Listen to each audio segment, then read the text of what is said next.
Hello. Today I want to address how the United Kingdom was conquered in the 20th century. First, the gravity of our situation. Second, our history. Third, how we got into the EU illegally without a democratic mandate. Fourth, the way forward for the peoples of Western Europe. So first, the gravity of the situation. We are ruled by unelected European commissioners. That means we're no longer a democracy.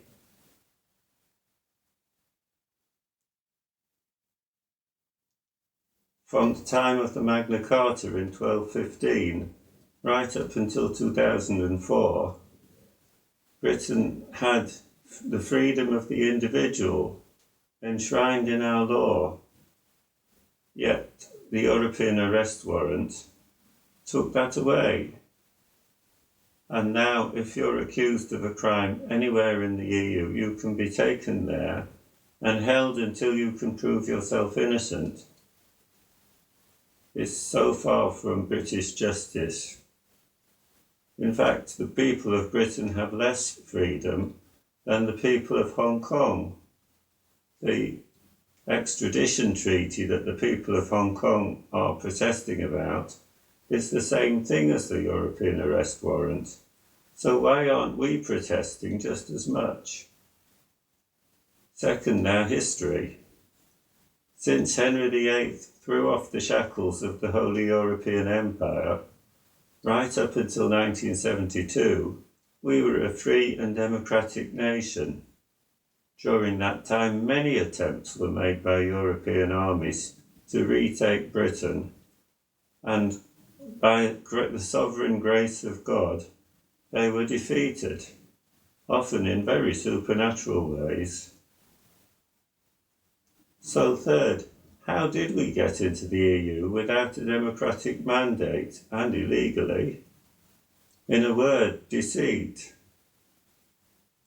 Edward Heath passed the European Communities Act in 1972. Before that, in 1971, he circulated a paper to every household in the country and promised there is no question of Britain losing essential sovereignty. Years later, I heard him admit on Radio 4 that he knew it was a federal Europe and he deliberately lied to the people.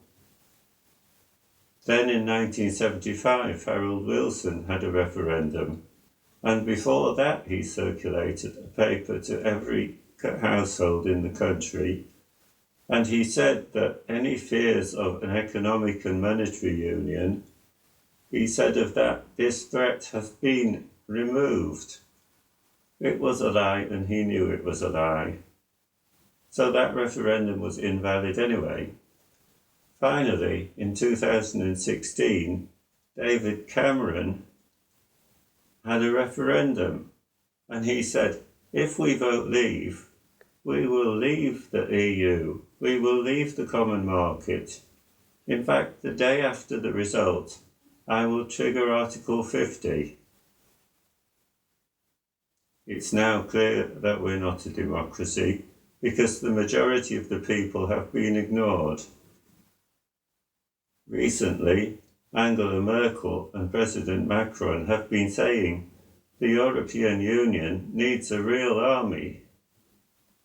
And while Parliament claims to have been negotiating a withdrawal agreement, they've agreed in principle to the permanent structure for cooperation, which gives the EU control of our armed forces.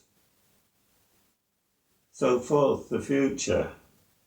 The EU is designed to avoid democracy because it's ruled by European commissioners that we don't vote for. It's substituted representation for democracy. And that makes it very similar to the governments of China and Russia. They have representation but not democracy. So we face a clear choice. Will we lead the way to freedom for the peoples of Western Europe, or will we enter a new dark age?